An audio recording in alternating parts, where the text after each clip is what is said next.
இணைந்து எழுத்தாளர் பரிவை சே. குமார் எழுதிய உன்மத்தம் என்ற நூலின் அறிமுக உரையை நிகழ்த்த சதாம் ஹுசேன் அவர்களை மேடைக்கு அழைக்கிறோம். தமிழால் வாசிப்பால் இங்கு ஒன்று கூடியிருக்கும் அனைத்து உறவுகளுக்கும் வணக்கம். சகோதரர் பரிவை சே. குமார் அவர்கள் இதுவரையும் 5 நாவல்கள், 4 சிறுகதை தொகுப்புகள், ஒரு கட்டுரை என 10 புத்தகங்கள் எழுதியிருக்கிறாங்க. இது அவரோட 11வது புத்தகம், அவரோட 6வது நாவல். பரிவை சே. குமார் அவர்கள் எனக்கு மிகவும் பிடித்தமான ஒரு எழுத்தாளராக இப்போ சமீபத்தில் மாறி போயிட்டாங்க. அவங்களோட வாத்தியார் புத்தகம் படித்தது எனக்கு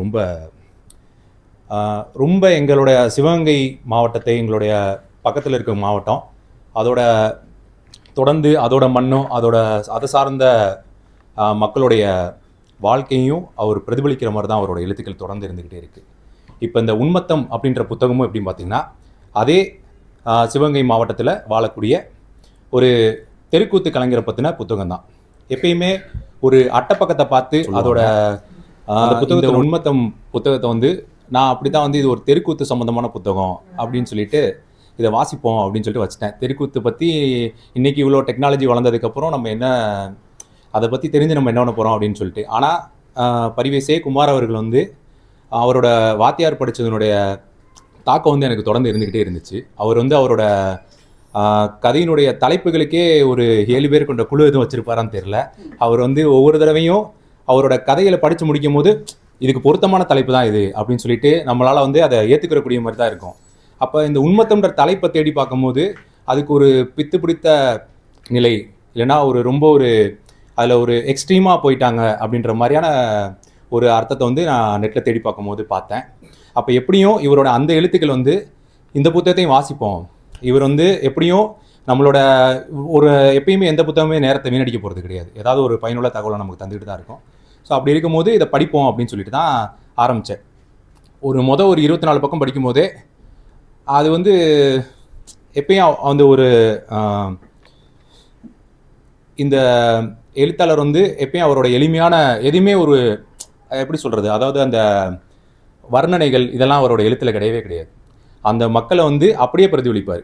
அதுதான் அவரோட சிறப்புன்னு நான் நினைக்கிறேன். அப்படி இந்த உன்மத்தத்தில் ராஜவேலுன்ற ஒரு தெருக்கூத்து கலைஞர், அவருடைய வாழ்க்கை இதை தான் அதில் சொல்லியிருக்கிறாங்க. அவருக்கு தெருக்கூத்தில் நம்ம வேஷம் கட்டி ஆடணும், நம்ம ஒரு ராஜபாட் நடிகராக வரணும் அப்படின்னு சொல்லிட்டு அவர் விருப்பப்படுறாங்க. அதுக்கு காரணம் அவங்களுடைய மாமா, அவரும் ஒரு தெருக்கூத்து கலைஞர். அவங்களோட தாத்தா எல்லாமே தெருக்கூத்து கலைஞர்கள். அவங்க அப்பா மட்டும் அதுலேருந்து விலகி ஒரு விவசாயம் பண்ணக்கூடியவராக இருக்காங்க. அப்போ இந்த மாதிரி இருந்த சூழல்லேருந்து அவர் எப்படி அவரோட முதல் மேடையை ஏறுறாரு, அவர் ஒரு பஃபூனாக தான் ஏறுவார். அப்போ ஏறும்போது அவர் சந்திக்கக்கூடிய அவமானங்கள், அப்போ அதிலிருந்து மீண்டு அவர் அடுத்து ஒரு நாரத முனிவராக வர்றதுக்கும், அதுக்கப்புறம் அவர் ஒரு முருகர் வேஷம் போகிறதுக்கும் இடைப்பட்ட அந்த பிரச்சனைகளெல்லாம் அவர் சந்திக்கக்கூடிய பிரச்சனைகள், அப்படி அவர் சந்தித்து ஒரு நாரத முனி ஆயிட்டாலுமே அங்கேயும் அந்த துறையிலுமே எல்லா துறையிலையுமே அரசியல் இருக்க தான் செய்யுது. அப்போ வளர்ந்த அவங்களோட சக கலைஞர்களே அவங்கள வளரோடாமல் எவ்வளோ பிரச்சனைகளுக்கு ஆட்படுத்த தான் செய்கிறாங்க. அந்த மாதிரி இதுலேயுமே நிறையா பேர் அவரோட வளர்ச்சி பிடிக்காமல் அவரை எவ்வளவோ விஷயங்களில் பின்னுக்கு தள்ள முயற்சி பண்ணுறாங்க. அப்படி இருக்கும்போது எல்லாரை போலவும் அன்னைக்கு அவரும் ஒரு குடிக்கு அடிமையாகிறார். அன்னைக்கு அது ஒரு குடி அப்படின்ற மாதிரி இருக்குது.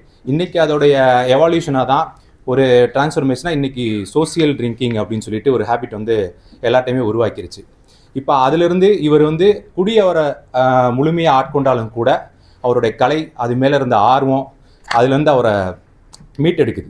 அவர் திரும்ப அந்த ஒரு நாரதமுடி கேரக்டரில் இருந்து அவர் கொஞ்சம் கொஞ்சமாக மீண்டு திரும்ப அவர் இந்த குடியில் இருக்கும் போது அவர் ரொம்ப அவருடைய எப்படி சொல்கிறது, அவருடைய மொத்த அந்த நாடக கலை மேலே அவர் கொண்ட ஆர்வத்தில் அவர் என்னென்னலாம் கற்றுக்கிட்டாரோ அதுலேருந்து ரொம்ப இறங்கி போகிற சூழலுக்கு ஏற்பட்டு அப்போ அதுலேருந்து அவர் மீண்டு இந்த குடியை விட்டு இது நமக்கானதே கிடையாது அப்படின்னு சொல்லிட்டு அதுலேருந்து மீண்டு திரும்ப ஒரு முருகர் வேஷம் போடக்கூடிய ஒரு ராஜபாட் நடிகராக அவர் திரும்ப அவரோட விஸ்வரூபம் எடுக்கிறாரு.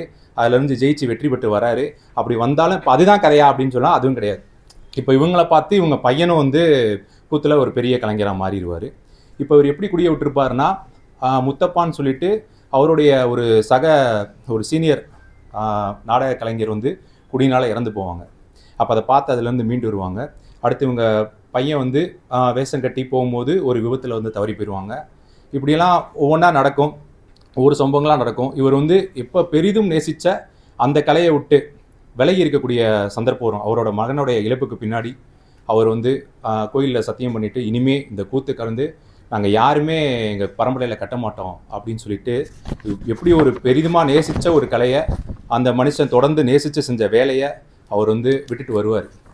அந்த இது எல்லாமே என்ன கடையவே சொல்லிடுறேன் அப்படின்னு சொல்லி யாரும் நினைக்கிறேன். இதை தாண்டி வந்து அவருடைய ரைட்டிங்ஸில் அவர் வந்து இந்த புத்தகத்தில் வந்து நிறையா இடங்கள் வச்சிருக்கிறாரு.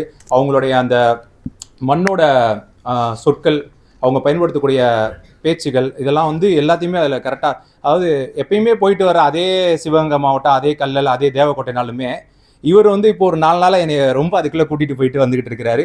அதை வேறு விதமாக காட்டுறாரு. இது எப்படின்னா, இது இன்னொன்று இந்த கதையுமே எப்படி நடக்குதுன்னா, எங்கள் பெரியப்பா வயசில் இருக்கக்கூடிய ஒருத்தர் தான் இந்த ராஜவேலு.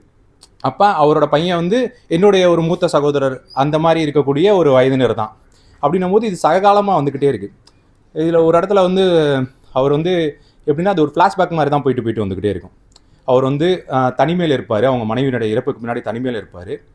அவர் அவங்க பிள்ளைகளோட போய் இருக்கலாம் அப்படின்னு சொல்லி பார்த்தா, அவங்க பிள்ளைங்க வந்து இருக்க சொல்லுவாங்க. ஆனால் இவர் இருக்க மாட்டார். ஏன்னா எப்பயுமே ஒரு கிராமப்புறத்தில் வாழ்கிறவங்க வந்து ஈஸியாக வந்து ஒரு நகரத்துக்கு வந்து போய் செட் ஆகிட மாட்டாங்க. அப்போ அதில் ஒருத்தவங்க சொல்லுவாங்க, அதாவது ஏன் என்னப்பா அவன் பையங்களோட போய் இருக்கலாம்ல அப்படின்ட்டு. என்னப்பா இங்கிட்ட வந்து நம்ம கம்மாக்கார பக்கம் போயிட்டு கழிவறைக்கெல்லாம் வீட்டிலலாம் கட்டி கொடுத்துருக்குறானுங்க, இருந்தாலும் வந்து இந்த கழிவறை நான் பயன்படுத்துகிறதே இல்லை அப்படின்னு சொல்லி சொல்லுவார். அப்போ அங்கே போகும்போது அவருக்கு வந்து ஒரு கழிவறை பயன்படுத்துறது வந்து எல்லாமே கொஞ்சம் அந்த மண்ணில் அதுக்கு செட்டானவங்க வந்து இன்னொரு இடத்துல போய் இருக்க மாட்டாங்க. இப்போ அந்த மாதிரி அதிலே இருப்பார். அவர் மனைவியோட இறப்புக்கு முன்னாடி தனிமையிலே இருக்கும் போது இந்த தொடர்ச்சியாக அவரோட நினைவுகள், அவரோட ட்ரங்கு பெட்டியில் வந்து தொடர்ச்சியாக அவரோட பழைய புகைப்படங்கள், அவரோட அந்த மேடை நாடகத்துக்கு அவர் பயன்படுத்தின அந்த உடைகள், இதெல்லாம் தொடர்ந்து அவர் பார்த்துக்கிட்டே இருக்கும் போது ஒவ்வொன்றா நடந்தது, அங்கே தர்க்கம் செஞ்சது, அப்போ யாரெல்லாம் சந்தித்தோம், அவங்களுக்கு கொடுத்த இன்னல்கள், அதிலிருந்து அவர் எப்படி மீண்டு வந்தார் அப்படின்லாம் தொடர்ச்சியாக அவர் இதோட படிக்க வந்து நமக்கு ஒரு விறுவிறுப்பாகவும் போயிருப்பாங்க. நிறையா வந்து அந்த இடத்துக்கே நம்மளை வந்து கூட்டி போயிடுவாங்க. ஒவ்வொரு தடவையும் ராஜவேலு பயணிக்கிற எல்லா இடத்துக்குமே நம்மளுமே தொடர்ந்து பயணிச்சுக்கிட்டே இருக்கிற மாதிரி தான் இருக்கும்.